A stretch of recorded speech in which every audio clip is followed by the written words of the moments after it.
Olá meu irmão, olá minha irmã, paz bem, estamos no Congresso Arquidiocesano de Fortaleza. Estamos começando o nosso louvor agora, tá bom? E vamos fazer uma pequena filmagem do louvor para que vocês possam participar aqui junto conosco. Que Deus abençoe a cada um e vamos aproveitar ao máximo esse momento lindo em que nós, Renovação Carismática, estamos aqui reunidos para louvar e glorificar o nosso Deus. Tivemos nesse momento, terminou nesse instante, a Santa Missa com Dom Gregório, o nosso arcebispo, e daqui a pouco vamos ter aqui a pregação de Vinícius Simões, o nosso coordenador geral Brasil, Renovação Carismática Brasileira nível Brasil. Quero te convidar a ficar aqui comigo, a participar desse momento, desse louvor, tá bom? E que Deus abençoe a cada um, e que Deus ilumine a cada um de vocês. Deus lhe abençoe. Vamos começar agora. Já o momento com Vinícius Simões, tá bom? E eu vou postar nas minhas redes sociais partes deste momento do Congresso Arquidiocesano RCC Fortaleza. Espero que vocês aproveitem, que Deus abençoe a cada um de vocês, paz e bem. Vinho Novo Eventos.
Bom dia, queridos irmãos e irmãs.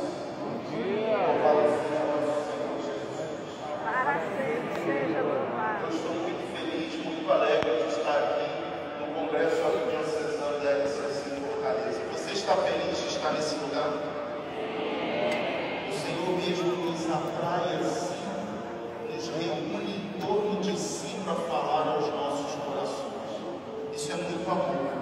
Por isso eu convido você já nesse início de partilha a colocar a mão no seu coração e pedir ao Senhor a unção do discipulado.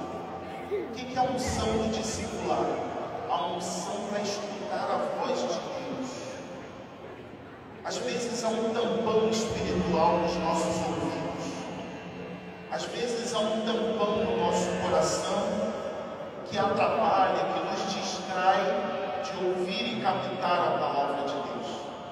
Senhor, nessa manhã, tu que és o Divino Mestre, nós te pedimos, derrama unção para o discipulado sobre nós.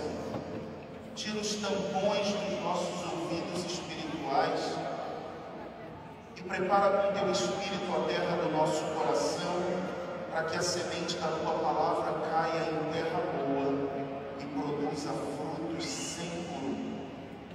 Aguça, Senhor, a nossa atenção à tua palavra. Aguça, Senhor, o nosso entendimento, para que nós possamos alcançar aquilo que a tua palavra tem a dizer a cada um de nós nessa hora. Tudo isso nós te pedimos em teu nome, Jesus. Amém. Amém.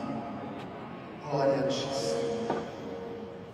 Querido irmão, querida irmã, para quem não me conhece, meu nome é Vinícius Simões. Eu venho da Arquidiocese do Rio de Janeiro.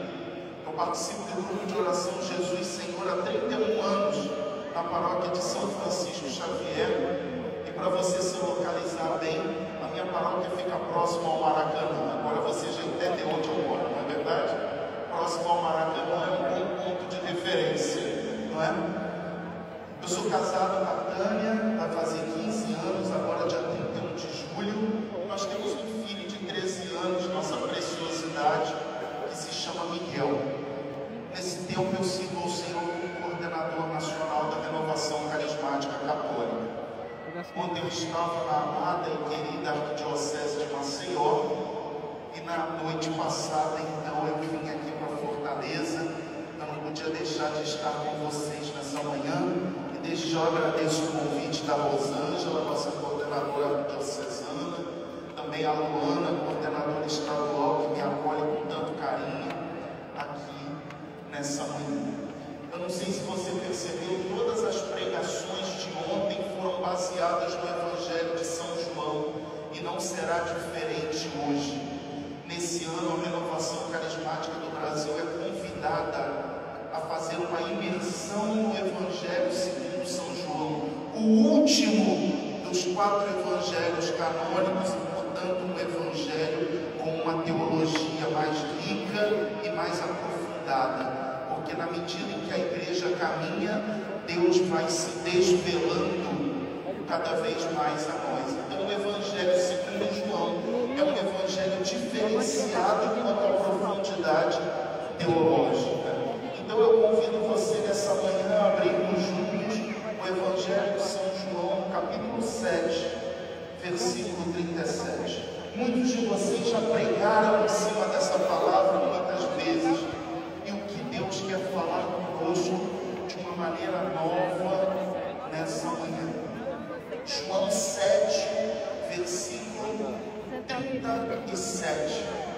E aí nós precisamos contextualizar a palavra para nós entendermos o que ela está tratando.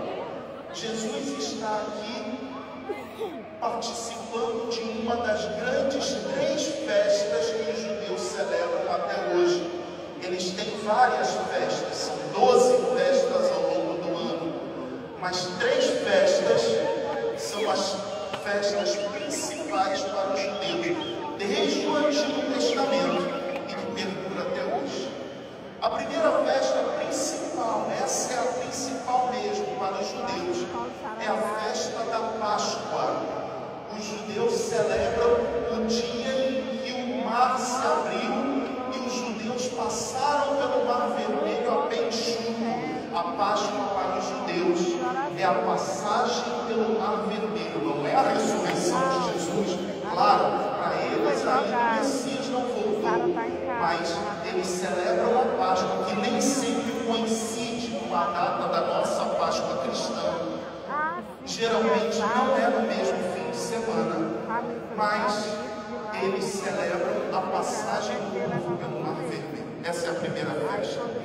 A segunda festa que eles celebram é uma festa que nós também celebramos, é a festa da colheita, ou a festa das semanas, que a igreja celebra Pentecostes.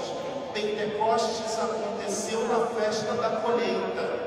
Os judeus estavam em Jerusalém, não era à toa. Eles estavam indo a Jerusalém oferecer as primícias da sua terra a Deus. Essa é a segunda festa. E tem a terceira festa principal, que é essa que está em João 7. É a festa das tendas, ou a festa do tabernáculo. O que significa essa festa das tendas? É uma festa que comemora o povo que viveu 40 anos no deserto habitando em tendas. Então o povo de Israel, durante 7 dias, eles saem das suas casas até hoje e fazem tendas no seu quintal. E eles dormem naquelas tendas, eles estudam naquelas tendas, e eles fazem sua refeição naquelas tendas do lado de fora da casa, ainda hoje, para lembrar que os antepassados deles, os pais deles, viveram 40 anos morando em tendas, na precariedade. Eles comemoram isso até hoje. É uma festa importante para os judeus, e é essa festa que Jesus está celebrando aqui em João 7. Olha que dado importante. Além de comemorar a morada dos judeus em tendas, essa festa serve para pedir a Deus a bênção da chuva. Em Israel, você sabe que não chove muito, tanto que eles têm que pegar até água do mar, tirar o sal da água para irrigar a agricultura. Lá é assim. Você vai beber água em Israel, se não for uma marca importada, a água é salobra. É uma água ruim, porque ela é cheia de sal, ela é cheia de sódio, porque lá há uma escassez de água muito grande. Então, na festa das tendas, os judeus rogam a Deus que envie a bênção da chuva. Esse é o contexto da festa de João 7:37. Lembrar que o povo humilde morou em tendas durante 40 anos e Deus os protegeu. Deus esteve com eles ao longo daqueles 40 anos.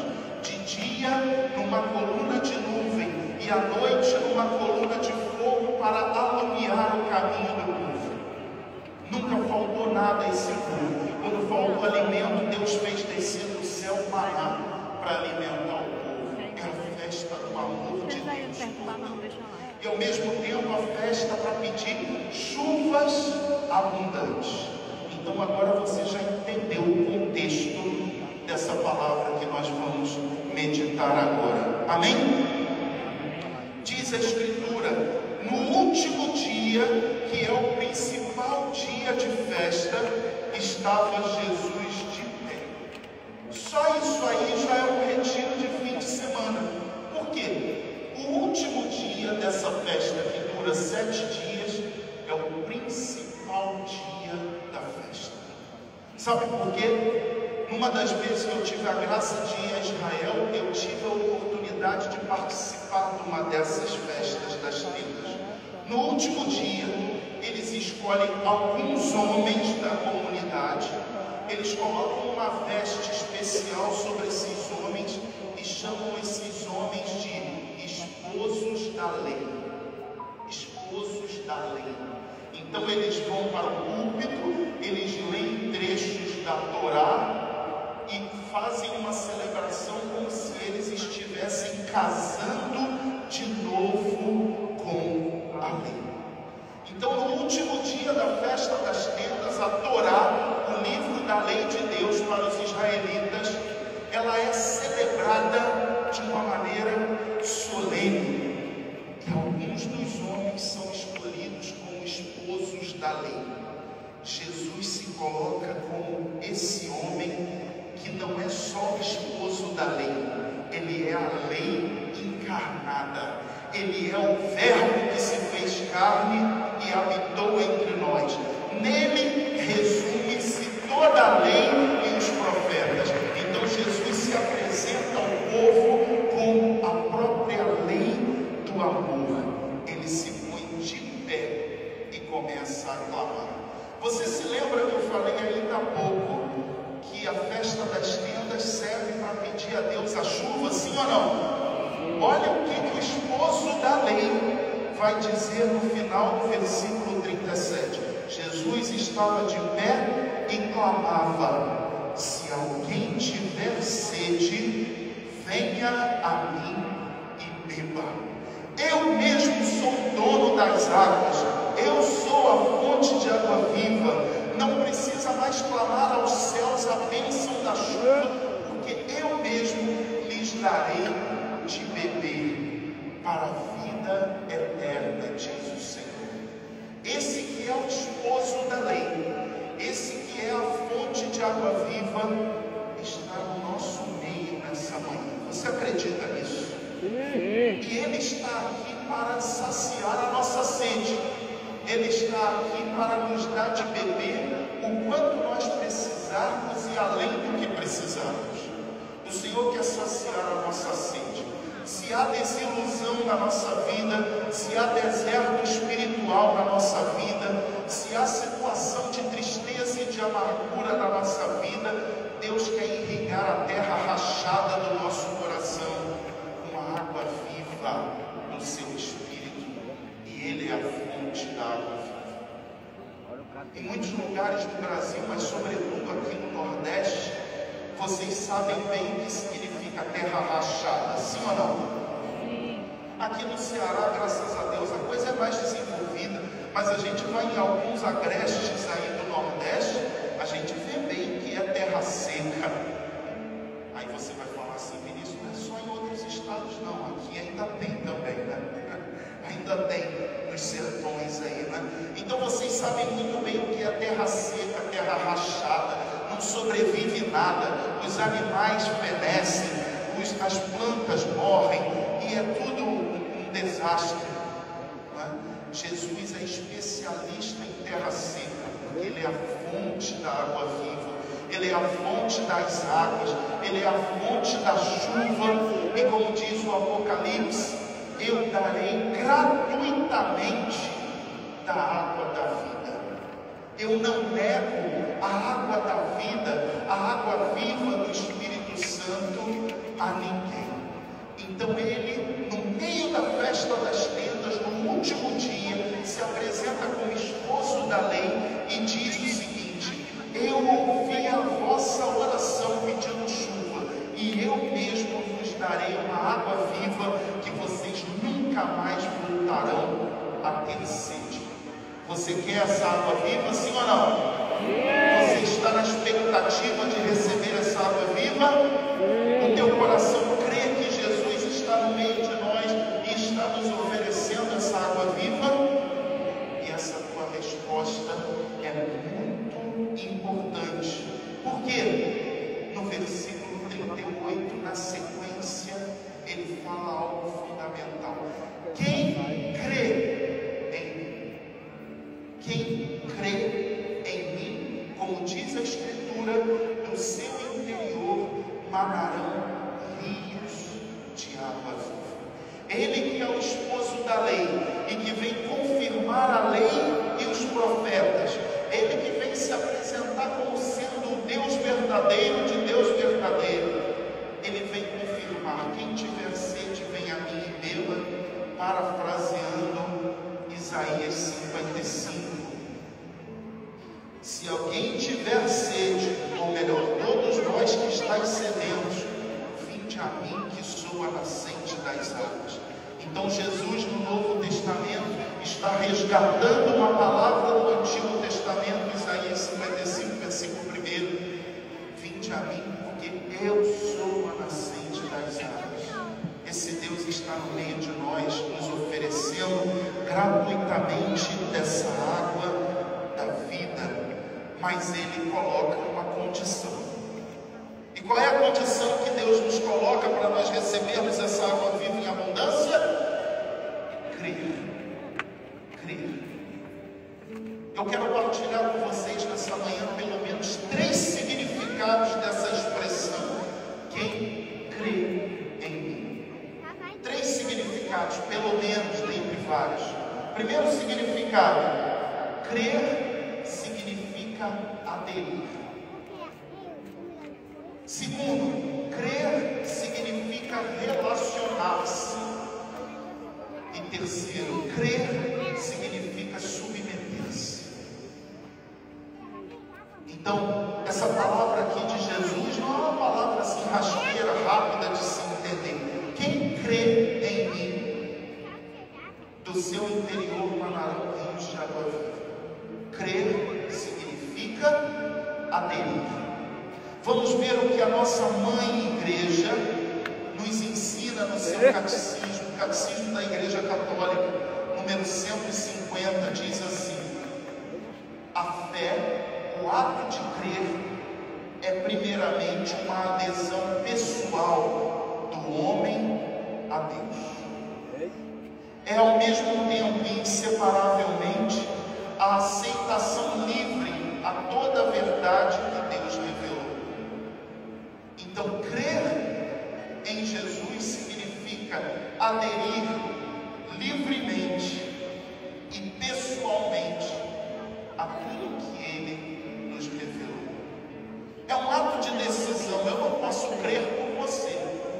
Você pode vir a esse congresso pensando assim: não sei se eu creio, eu não sei se a Rosângela está vivendo uma ilusão ao longo desses anos todos, eu não estou vendo.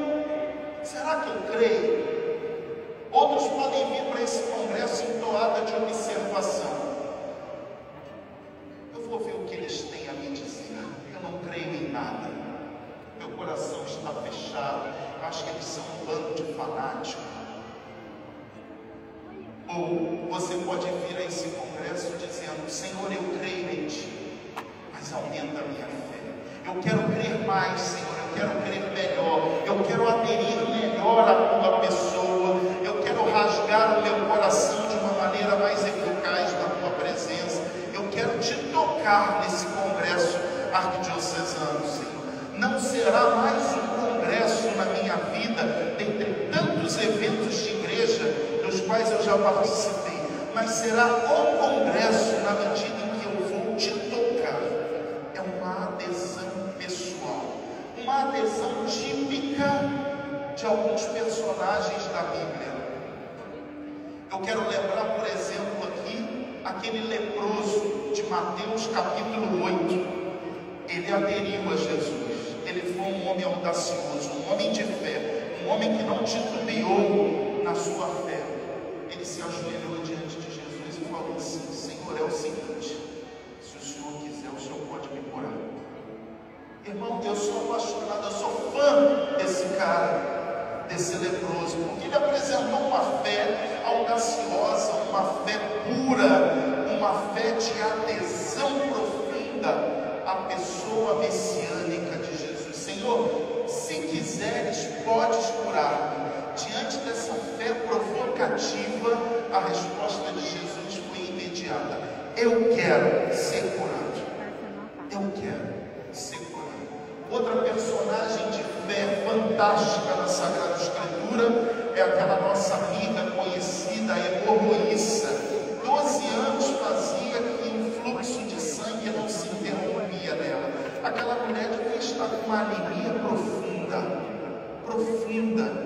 dentre outros problemas físicos. E no entanto, ela pensou: se eu ao menos tocar na orla do manto dele, eu vou ser curada, porque eu já aderi a pessoa dele. Eu sei quem ele é, eu sei que ele é o Todo-Poderoso. Então basta eu tocar ali, ó, na orla do manto dele, que meu problema vai estar resolvido. Isso é uma fé de adesão pessoal e livre a Jesus Cristo. Uma fé que não titubeia, uma fé que não fica: será que ele vai olhar para mim? Será que ele me ama mesmo? Será que Deus está preocupado com os meus problemas num universo cheio de problemas? Então ela tocou e Jesus estava sendo oprimido pela multidão.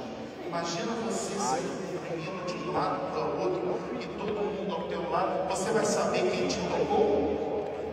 Aí Jesus recebe o toque pessoal e individual de cada um de nós mesmo.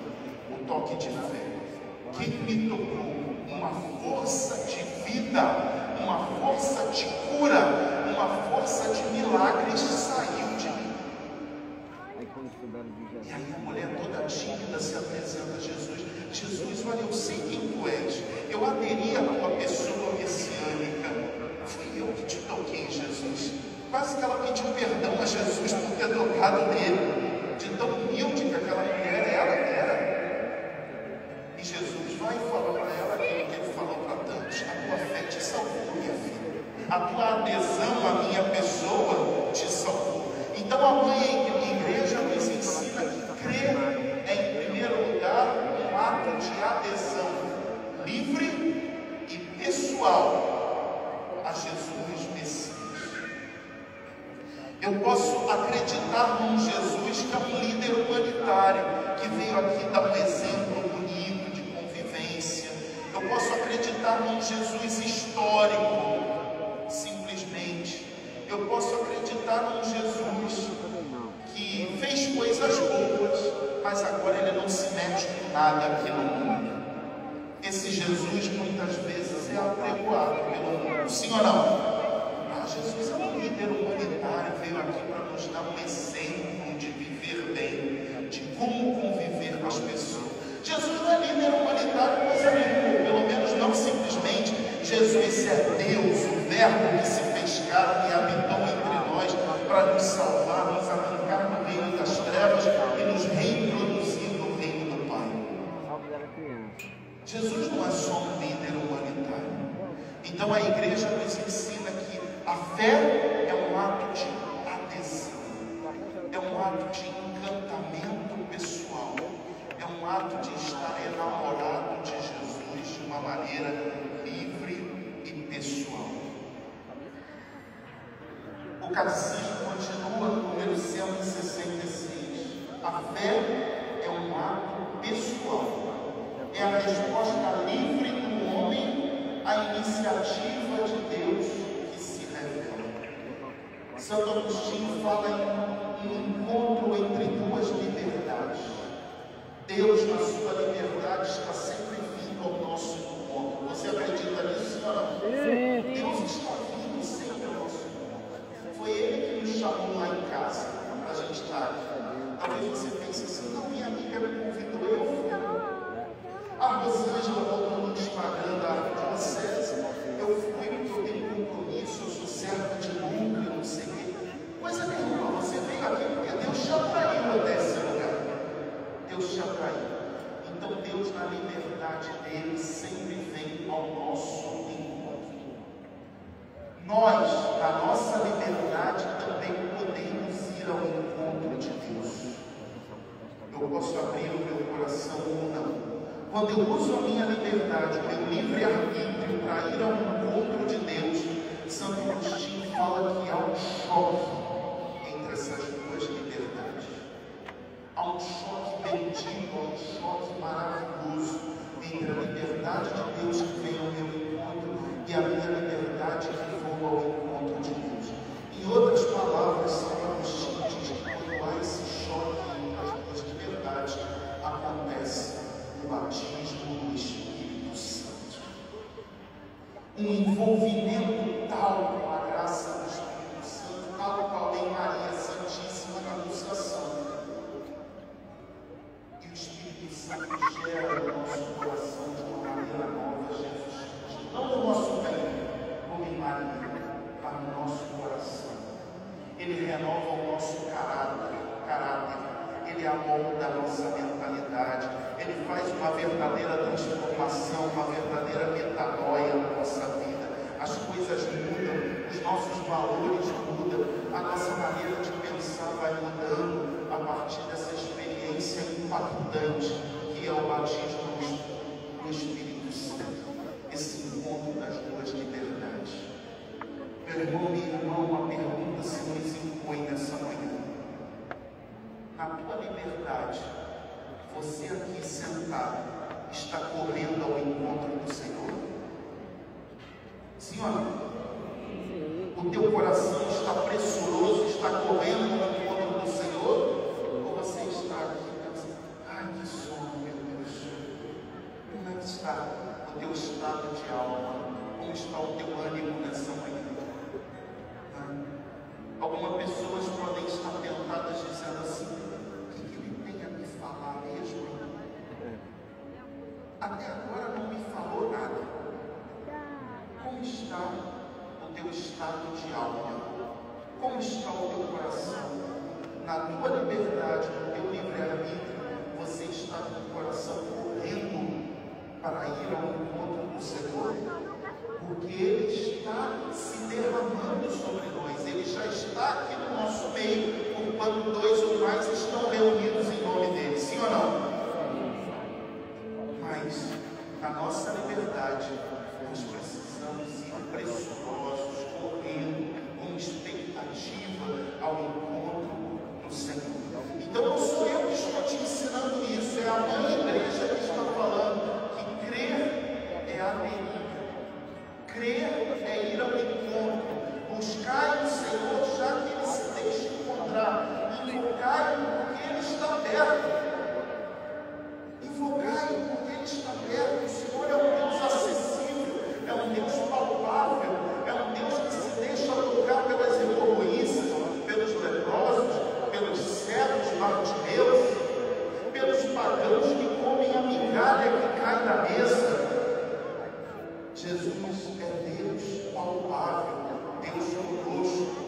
A igreja vai ensinar um outro documento chamado Luz dos Povos, Lumen Gentium, que Jesus é o sacramento do Pai, ou seja, Jesus é o sinal visível, concreto da presença do Pai no meio de nós. Eu disse para você que crer significa aqui pelo menos 3 coisas, sim ou não? A primeira coisa, o primeiro significado do verbo crer: quem crê em mim, no seu interior jorrará rios de água viva.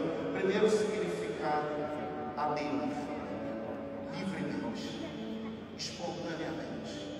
Senhor, o negócio está feio na minha casa, mas eu abro meu coração na tua presença nesse congresso arquidiocesano. Senhor, eu não estou entendendo nada do que está acontecendo na minha vida, mas eu me abro a ti, Senhor. Eu vou correndo ao teu encontro, Senhor. O que me importa nesse momento não é a solução dos meus problemas, mas abraçar-te. O que me importa nesse momento é que ele se coloque de amor contigo, Senhor, para ter paz no meu coração. Aderir, ir ao encontro do Senhor. Segundo significado do verbo crer, aqui em João 37, relacionar-se com Jesus.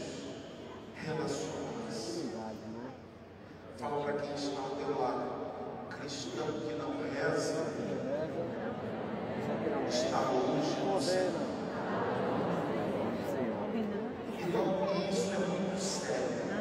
Quando eu não me relaciono com Deus, fica difícil eu crer nele.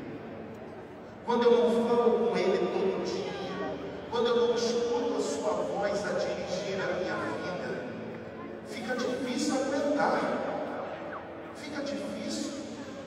Torna-se mais fácil nós negarmos o Senhor, torna-se mais fácil nós trairmos o Senhor por 30 denários, como fez Judas Iscariotes.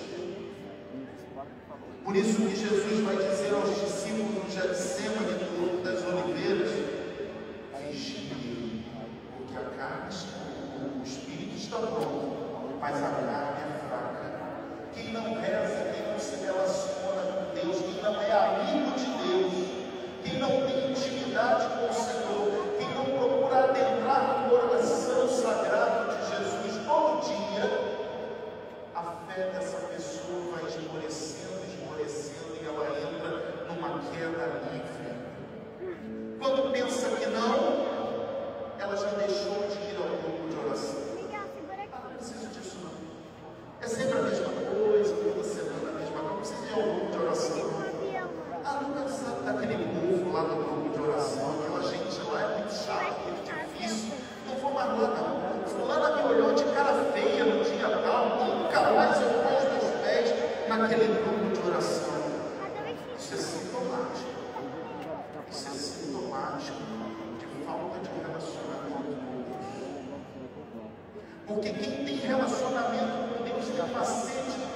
Deus, que a cara feia da irmã é propulsão para você perseverar mais ainda.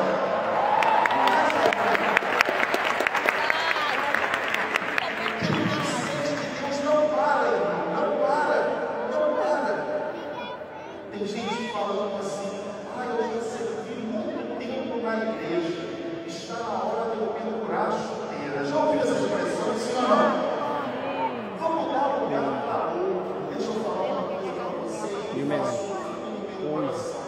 No reino de Deus tem lugar para todo mundo trabalhar. E o patrão não dá baixo na carteira de ninguém.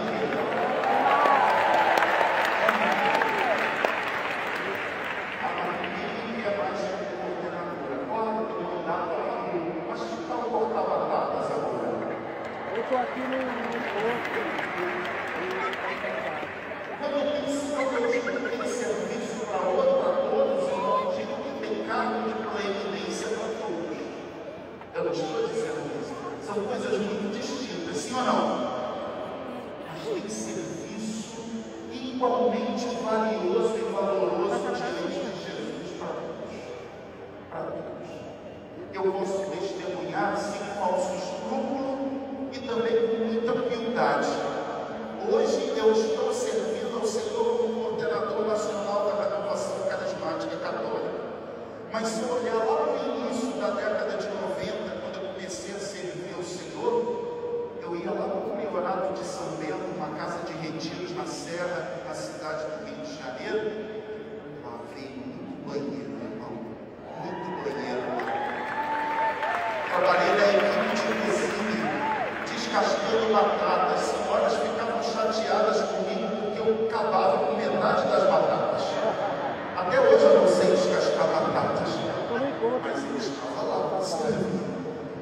Eu estava lá para servir. Carreguei muito peso de caixa de som, final de retiro, todo mundo cansado e a gente carregando peso de caixa de som, botando na mala do carro. Sabe, irmão, porque no reino de Deus tem lugar para todo mundo. Jesus quer todo mundo juntinho dele.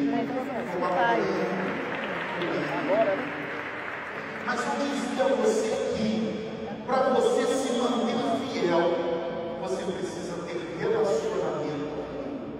Crer significa relacionar-se comigo. Olha bem sério, teu irmão dá uma sacudida católica no mundo dele e diz, volta a rezar hoje. Volta a rezar hoje. Volta a rezar hoje. Volta a ler a Bíblia hoje. Volta a ler a Bíblia hoje. Em 2014, o Papa Francisco reuniu os carismáticos do mundo inteiro no Estádio Olímpico de 50.000 pessoas. Ele disse assim, no início, as mulheres carismáticas andavam com a Bíblia dentro da bolsa e os homens andavam com a Bíblia debaixo do braço. Nos ônibus, nos trens, no metrô, só havia carismático lendo a Bíblia para lá e para cá. E o Papa perguntou assim, ainda é assim hoje? 50.000 pessoas responderam, sim, cada um no seu idioma. Sim! E o Papa, com um rosto bem sério, disse assim, eu não sei não. Eu não sei não. O Senhor Pontífice, então, estava puxando a orelha da Renovação Carismática. Voltem a comer o pão da palavra de Deus. Voltem a se relacionar em intimidade com o autor e consumador da palavra, o verbo que se fez carne. Voltemos a rezar, servo que não reza, está sem combustível. Sabe o carro quando acende a luzinha da reserva? Se você continuar andando com o carro, dali à frente ele vai parar com pane seca. Não é verdade? Ele vai perder a utilidade. Gente que não se relaciona com Deus está com o seu carro espiritual na reserva. A luz está acesa, está piscando, e se você não parar para abastecer pela via da oração, você vai parar. Você vai parar. Vai dar uma pane, vai entrar sujeira da injeção eletrônica vai ser caro para você consertar isso aí. Para quem entende um pouquinho de mecânica, né? Vai ser caro consertar isso aí. É preciso voltar ao relacionamento pessoal, íntimo do Senhor. Eu não sei se eu já partilhei com vocês coisas que edificam a gente ao longo da vida. A minha formadora geral, ela hoje tem 94 anos de idade. Ela está acamada, está com AVC e tal, mas é uma mulher que marcou muito a minha vida. Eu louvo muito a Deus por ela, eu a visito sempre, porque eu amo essa mulher. Ela falando do início da conversão dela. Ela participou de uma experiência de oração, de retiro fechado. Ela era professora de matemática, recém-viúva, com 3 filhos pequenos para criar. O marido dela capotou em registro, morreu na hora e deixou 3 filhos pequenos para ela criar. Como professora de matemática, trabalhava de manhã, à tarde e à noite. E sábado de manhã ainda pegava aula particular para complementar a renda. Ela participou de uma experiência de oração e diz ela que por 73 vezes martelaram na cabeça dela. Oração pessoal, oração pessoal. 73 vezes ela ouviu essa expressão lá nesse retiro. Quando ela chegou em casa, ela falou com o Senhor assim: Senhor, eu já entendi. O Senhor quer que eu reze, o Senhor quer que eu tenha um momento de oração pessoal, mas eu não tenho horário, Jesus. Eu trabalho de manhã, à tarde, à noite, tenho 3 filhos pequenos para dar conta. O Senhor quer que eu reze quando? Deus não respondeu na hora. Eles tinham um gatinho chamado Mimi. Numa bela madrugada, 3 horas da manhã, um gato Mimi, que nunca tinha feito isso, começou a arranhar a porta do quarto dela, querendo entrar. Ela levantou, chamando o gato de bonito, para não dizer o contrário. Na verdade, chamando o gato de tudo que ele podia imaginar. Abriu a porta, o Mimi entrou, deitou no tapetinho ao lado da cama dela. 4 horas da manhã, quando ela tinha pego no sono de novo, o Mimi começou a arranhar a porta do quarto por dentro, querendo sair.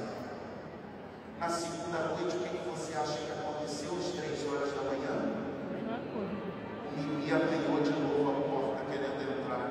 Se deitou no tapetinho da cama e 4 horas da manhã ele arranhou de novo, querendo sair. Era de 3 às 4. Na terceira noite, às 3 horas da manhã, o que o Mimi fez?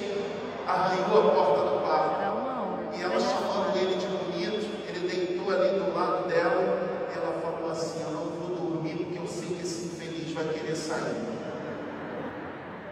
E ficou olhando para o teto. Lá pelas 3h30, Jesus falou no coração dela: Helena, você não me pediu um horário de oração pessoal? Eu estou te dando de modo irrevogável esse horário de oração pessoal.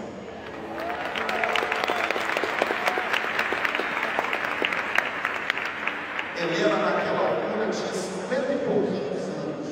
Hoje a Helena tem 94 anos.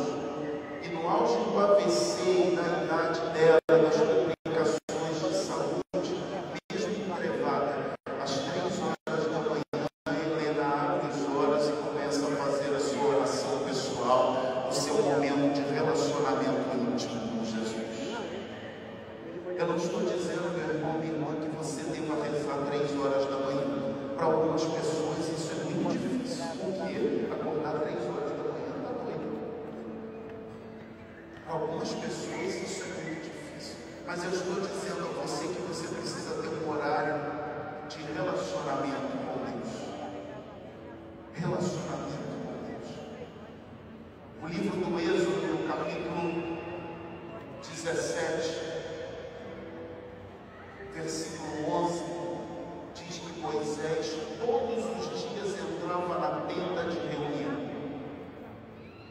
Todos os dias Moisés ia para a tenda.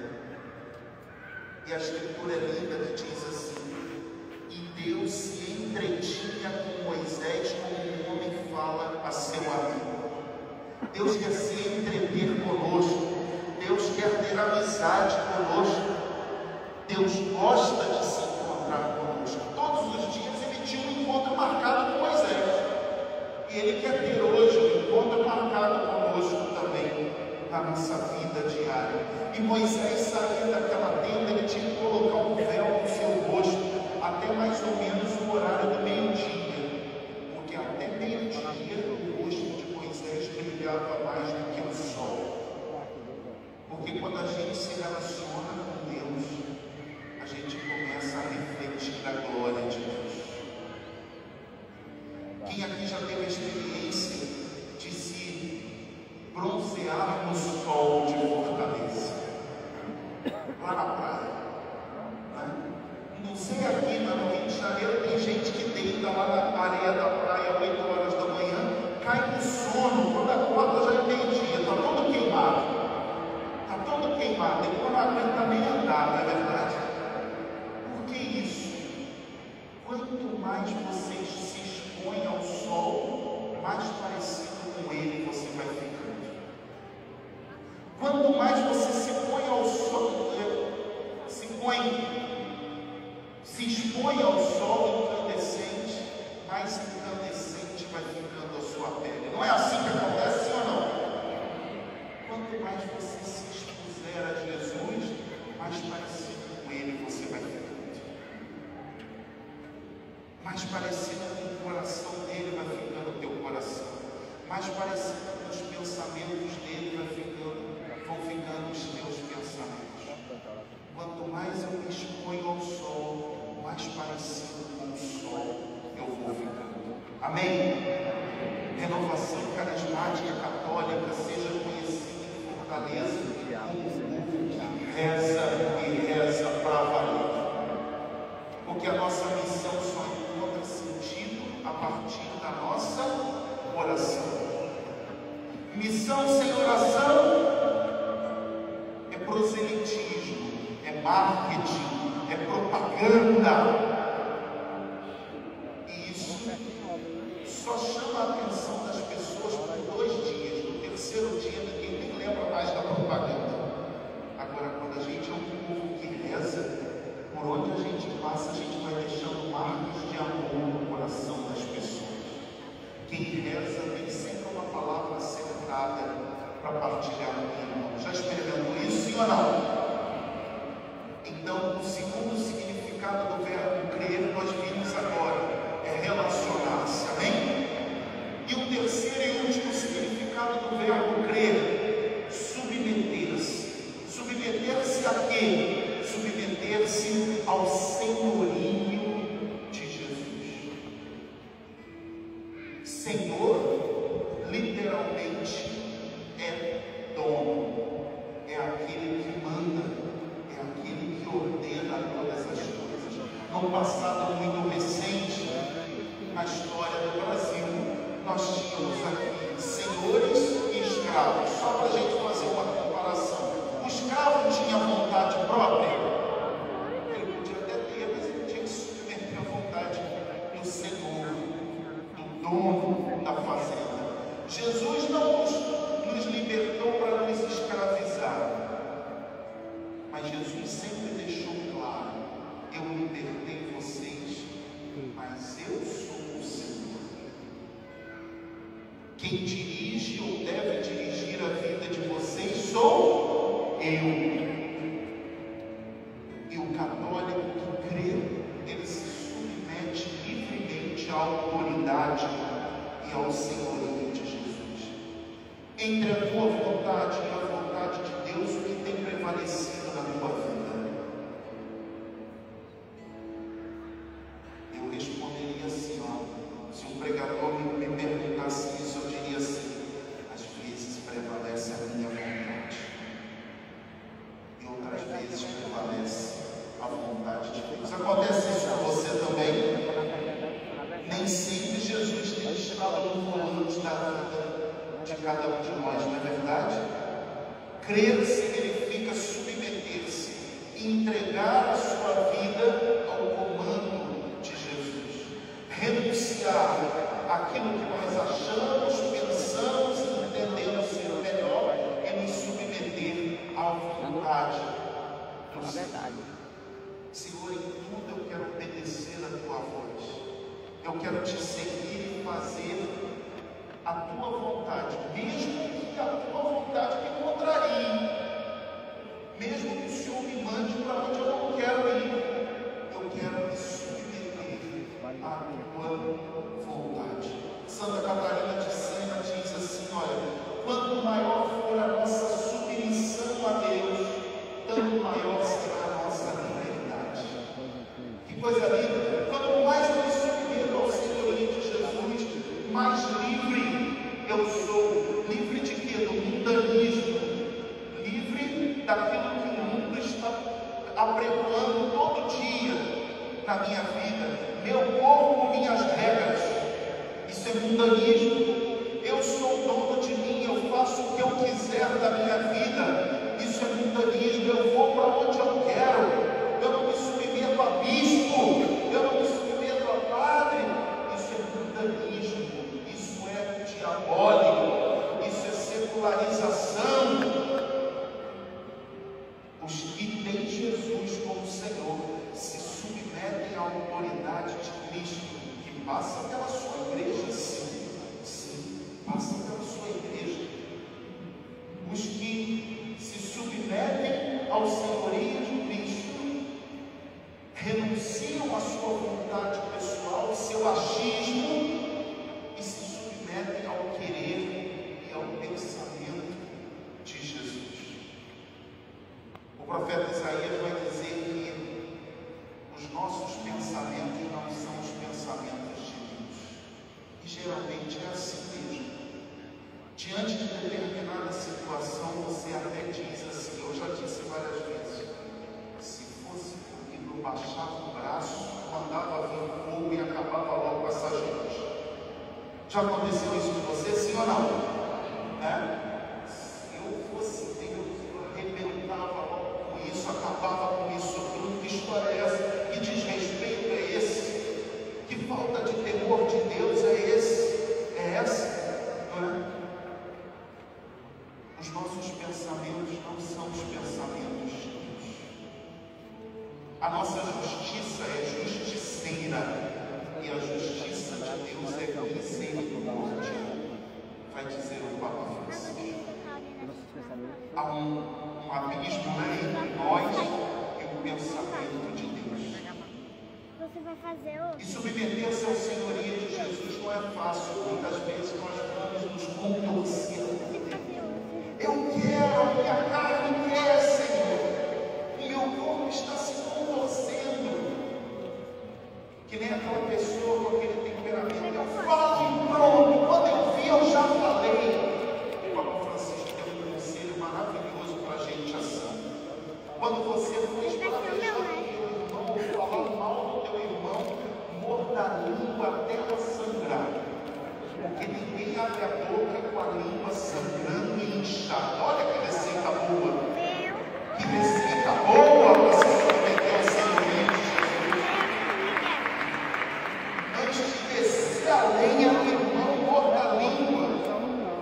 Antes de descer a lenha na igreja, nas redes sociais, morda a tua língua. Antes de você fazer fofoca e divisão no grupo de oração, morda a língua até ela sangrar e ficar inchada. E você terá tido a oportunidade de ser santo na presença do Senhor. Não fazer a tua vontade, mas exclusivamente a vontade de Deus. Isso é crer, submeter-se. Chegando ao final da nossa partilha, você está entendendo o que Jesus quis dizer? Quem crê em mim, do seu interior matarão rios de água viva. Quem aderir à minha pessoa messiânica terá um manancial de água viva. O Espírito Santo jorrará livremente no teu coração. Quem se relacionar comigo, quem for amigo meu e não funcionário meu, porque Jesus não precisa de funcionários na igreja, Ele quer amigos adoradores, amém? Então quem for meu amigo, meu adorador, do seu interior jorrarão rios de água. E quem se submeter ao meu senhorio, do seu interior jorrarão rios de água.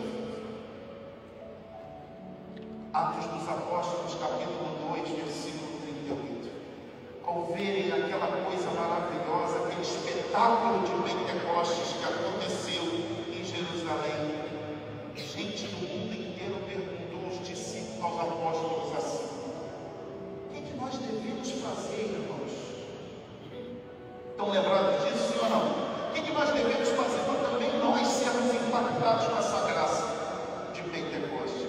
Pedrão se levantou e disse assim: arrependei-vos e cada um de vós seja batizado em nome de Jesus Cristo para a remissão dos vossos pecados. Em outras palavras, arrependei-vos e submetam-se ao senhorio de Jesus para a remissão dos vossos pecados.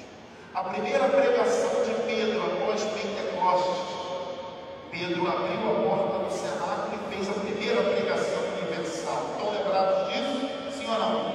Também está lá nos Atos dos Apóstolos, capítulo 2.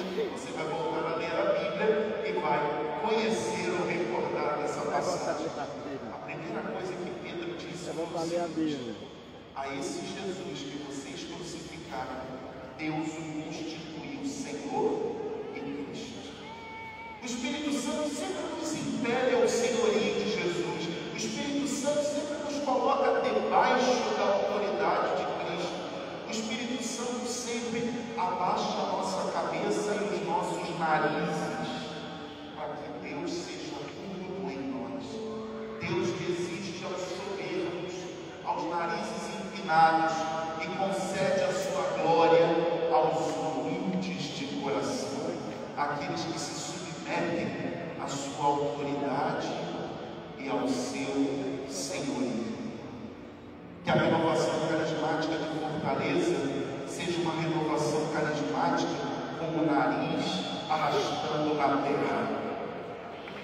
Com o nariz arrastando a terra. Para que Deus seja tudo através de nós. Para que Deus possa se utilizar de nós como instrumentos. E se assim nós formos, se nós cremos desse jeito, a promessa do Senhor é: do seu interior jorrarão rios e mais rios de água viva. Aonde? Lá na tua casa. Ô glória! Aonde? No teu ambiente de trabalho, todo dia, você vai ser uma fonte de água viva para saciar a sede dos teus irmãos. Aonde? Lá no grupo de oração, na paróquia, na vizinhança. Aonde você for, você vai ser instrumento de Deus, jorrando o amor de Deus, rios de água viva, aonde você estiver. Você tem sido uma bênção lá no teu grupo de oração, sim ou não? Meu Deus do céu, fiquei preocupado agora. Você tem sido uma bênção lá no teu grupo de oração? Sim ou não? O irmão vai falar da outra pessoa, ele não pode falar da gente. Se você tem sido uma bênção lá no teu grupo de oração, você precisa ser uma bênção igual ou maior ainda lá dentro da tua casa. Nós precisamos ser constantes. Constantes. Eu costumo dizer assim: o melhor termômetro é quando alguém pergunta para a Tânia, minha esposa: ele é um bom marido? Esse é o melhor termômetro. E eu fico feliz quando a minha esposa diz: ele é uma bênção na minha casa, ele é uma bênção na minha vida, na vida do meu filho, na vida da minha mãe e daí por diante. Sabe, esse é o termômetro de que a gente está caminhando em coerência com aquilo que a gente professa, com aquilo que a gente prega. Eu trabalho numa mesma empresa faz 21 anos e eu tenho muitos amigos nessa empresa. E todos lá sabem que eu sou católico, eu sou da renovação carismática. Quando eu fui eleito coordenador nacional, antes de eu chegar na empresa, o Instagram já tinha rodado a empresa toda. E eles falaram assim: temos um presidente, quando eu cheguei lá, não é? Então eles são meus amigos. Mas todo dia tem a rodinha do café de manhã. Você que trabalha em empresa sabe disso, tem a rodinha do café. E eles ficam falando de todo tipo de coisa. Eu saio da minha sala e vou andando pelo corredor. Aí eles dizem assim: ele está vindo. Vamos mudar de assunto, porque ele não gosta desse assunto. Muda de assunto, eles conhecem o som dos meus passos. Muda de assunto, de repente eles começam a disfarçar e começam a falar coisas normais.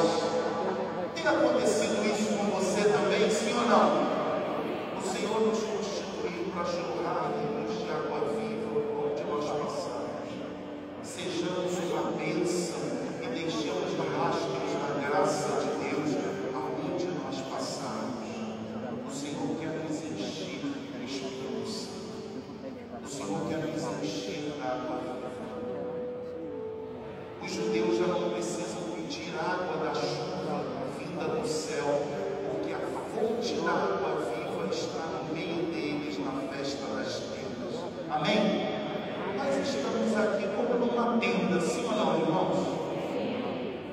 E o principal está no meio de nós, dizendo: quem tiver sede, venha a mim e beba.